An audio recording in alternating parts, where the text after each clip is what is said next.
in which case it's a penalty. In which case it's a penalty try, because you have to think the next frame the ball would be down before the frame where his body was over the sideline. I thought from looking at it, and I'm having to think back now because it's been I've slept twice since then.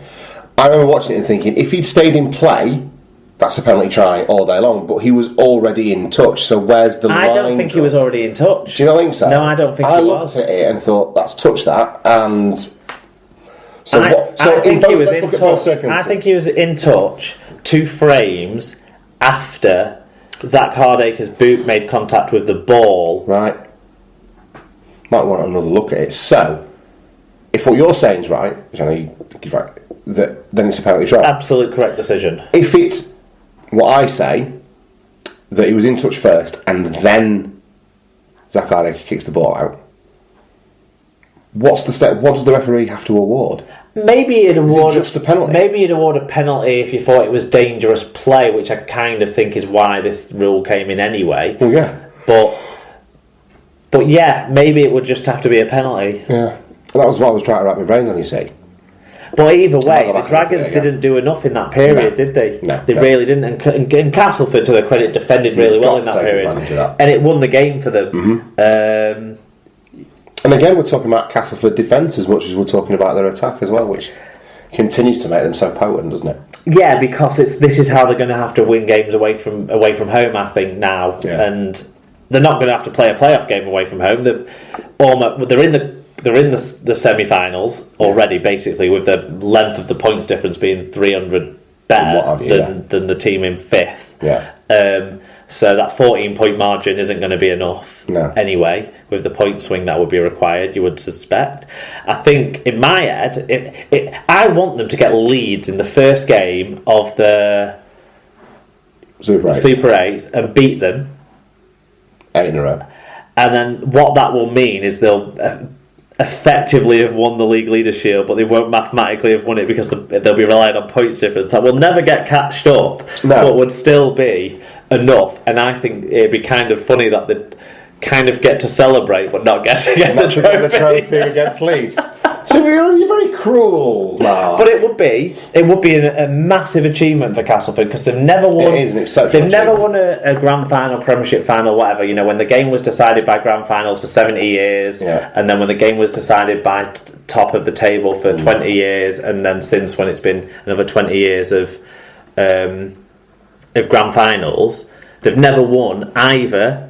The League Leaders' Shield or top of the table or whatever it might be, or the grand final. So this will be a watershed moment for them, and I think it's absolutely huge. And certainly the way they've gone about it, the way they've dominated the regular season, I think they've got away with a couple of games, this definitely being one of them, but that's because they've deserved to, because they've been so much head and above the rest of the competition. If you took them out, that 10-point difference, that's a bigger difference than between 2nd place and 8th place. Yeah, it's huge, isn't it? Yeah. Did you read the Dave Woods article on the BBC website? I don't know if it's part of the podcast as well, but I read the article basically talking about Castleford. Yeah, the podcast hadn't been released when I was driving in from work. It normally is. So, right, so I read the article.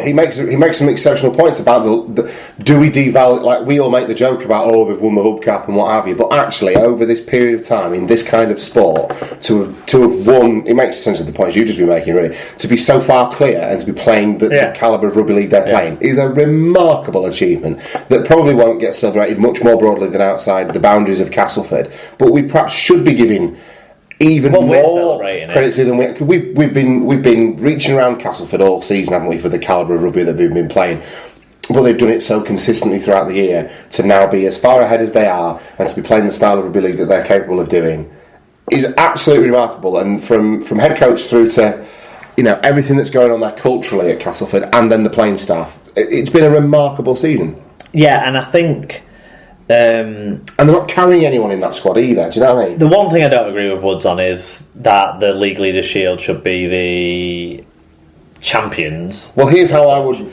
with that. But I think they should all be equal weight, the 3 trophies, in terms of I have always maintained there's 3 domestic trophies up for grabs, and all 3 of them are huge. If you win them, you've done really well. But go on. Well, the way I would rebrand it is, instead of calling it League Leaders' Shield, call it League Champions and Grand Final Winners, and that's how you differentiate.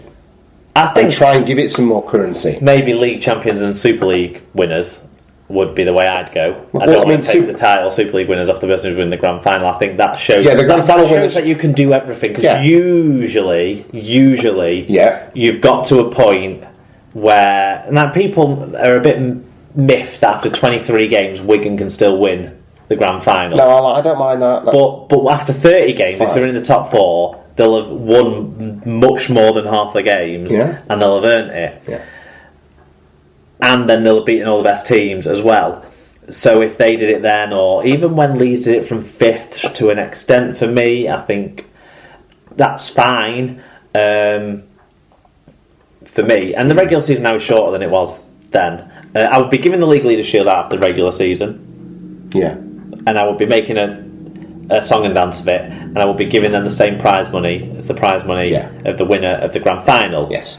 But I would still be calling the grand final winners. The grand final winners need to be the overarching champions. But I just think a branding issue is at play here, where we call it the League Leaders Shield and we make a bit of fun of it. But if we try and kind of give it more currency and more weight, that alleviates that. Maybe. Well, why don't we all readjust our ideas? For me, success for my Wigan Warriors side is winning one of the 3 domestic trophies each season, and I've thought that for forever. Since That's the Wigan expectation. Since I've been a fan. Yeah. So maybe it's just like everything with rugby league and rugby league fans. We devalue ourselves. Yeah. And we shouldn't devalue this just because it's got a name we don't like or the shape of the trophy. Like I've said before, the trophy is the same shape as the Wimbledon winners, ladies winners trophy. So that's like the up cap, do they? So, yeah, exactly. No, I agree. It is a mentality thing within rugby league. Anyway, sorry, I took us.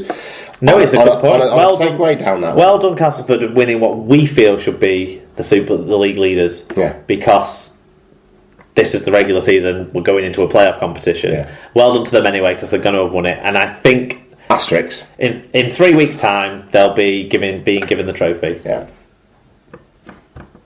Fair enough. I almost went, wouldn't it be funny to see them really crumble now and have someone pip them to the league leadership? Only if it was Wakefield. Yes. Oh, can you imagine? Okay. So back to this weekend's game. What did the stats tell us on this one then, Mark?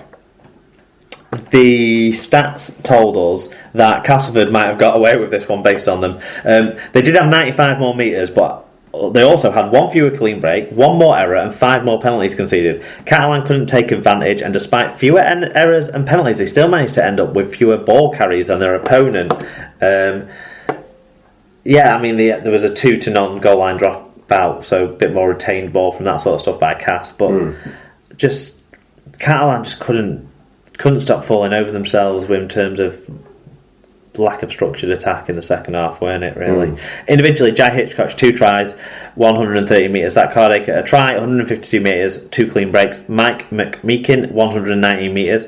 Jesse Stinny-Lafayette, 118 metres. And Grant Millington, 116 metres. So the engine room was in full gear. Yeah, well, he's got some points there. Really stand out for Catalans. 50 tackles and 14 marker tackles from Paul Ayton was the only one that tipped the stat scales. There you go, fantastic. Final game of the weekend then saw Wakefield squander an opportunity to climb the table, being defeated 16 points to 41 at home against St Helens in front of 5,820, refereed by James Child. Frogmore said, tremendous effort by Saints. Great to see Holbrook has the boys coming good at the right time. The boys got a roll on early and it laid the foundation for us to put a score on them. There were periods where Saints got caught napping, which incidentally I did too, listening to the game.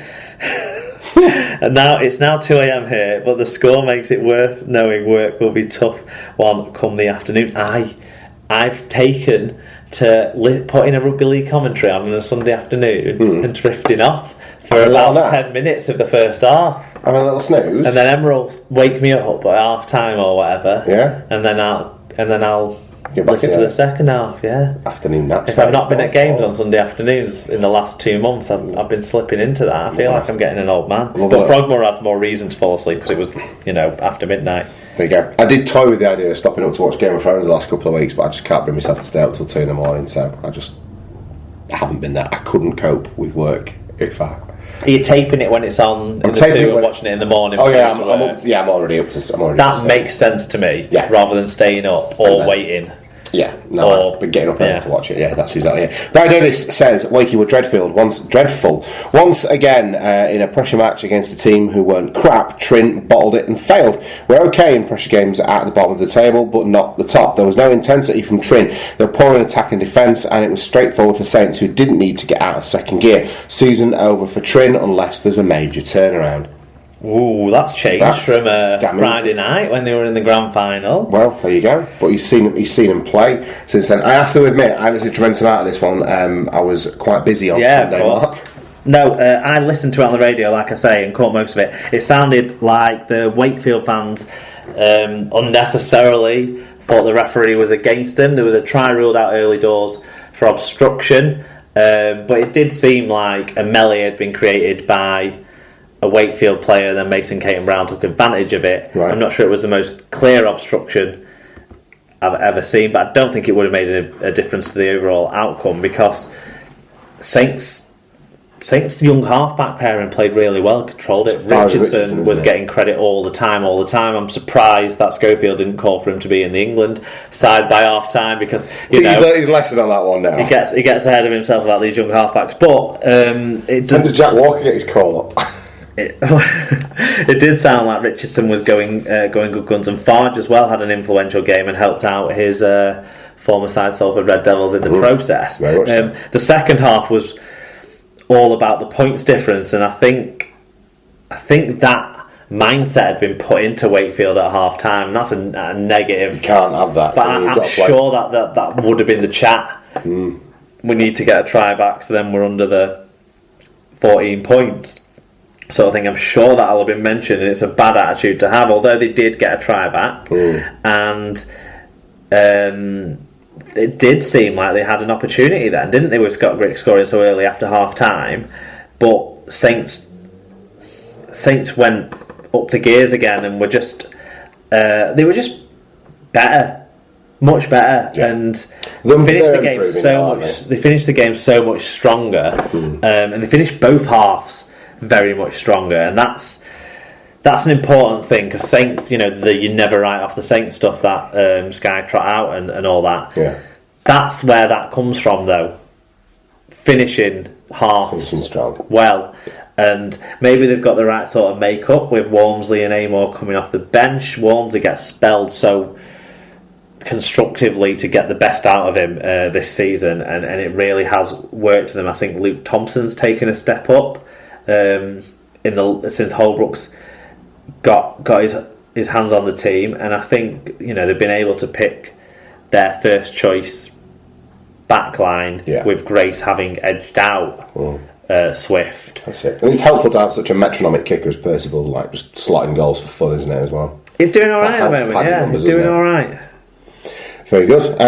Okay, like I said, I can't really add a great deal of this. I was in the waiting room at Blackpool Vic, so I don't have anything in terms of additional colour to add. The only other thing to say from my point of view then is Louis McCarthy-Scarsbrook. He scored a try in this one, and he nearly got on the one where it was a 40-20 attempt that Mason Caton Brown patted back, then realised he had to run because someone was chasing the kick down, and just about grounded it. Right. Just before, let's give the officials the benefit of the doubt, and just before old Gareth Bale got there. But he then scored a try after that, did a LMS, and he's another player who's been revitalised in the last month or so. Playing the best rugby he's played for probably 3 or 4 years. From the snippets I've seen, he looks to be taking his sport seriously again. He looks to be taking it more. He kind of got to this phase where he was like the comedy Cockney of rugby league, and I didn't like it much. But he's now. I think when he's doing this, he can enjoy himself. Yeah. Because of the way he's playing rugby league, rather than be the entertainer and not really back it up with performances on the field, enjoying himself as much. Definitely. What do the stats tell us then? Despite the home side making 2 fewer errors and conceding 5 fewer penalties, the stats will still say that Saints were the stronger side and firmly back up the scoreline. 584 more metres at huge 2.1 metres per carry better average gain, plus 9-4 in clean breaks, 22 more tackle busts, which helps them see a 5.8% better team tackle success for Saints. Wakey went under a 1,000 metres and under 90% tackle success, which is not a winning combination. Certainly isn't. Individually, who stood out for us then? Tommy Makinson with a try 120